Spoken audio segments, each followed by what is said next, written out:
Les enfants d'Israël sont convaincus d'être aimés de Dieu. Ils professent leur foi en la résurrection. La mort ne peut séparer de Dieu. Car déjà dans la pensée israélite, le Seigneur fait mourir et vivre. Il fait descendre à l'abîme et en ramène. 1 Samuel 2,6.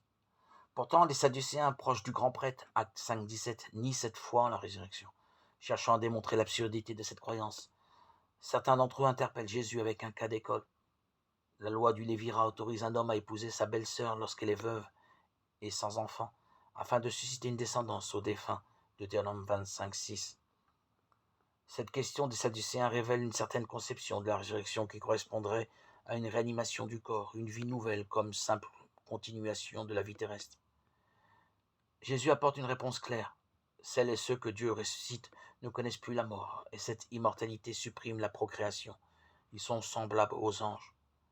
Dans un second temps, Jésus confirme la juste espérance en la résurrection, car la promesse doit se réaliser pour ceux-là même à qui elle a été faite. L'alliance de Dieu avec son peuple, avec les hommes, ne peut être interrompue, même par la mort. Telle est la joyeuse espérance qui anime le chrétien. Notre vie a toujours un avenir dans la proximité de Dieu.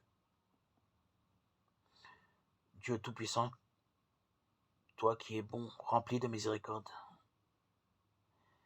éloigne de nous tout ce qui nous arrête, afin que, sans aucune entrave, ni d'esprit, ni de corps, nous soyons libres pour accomplir ta volonté par Jésus-Christ notre Seigneur, qui règne pour les siècles des siècles.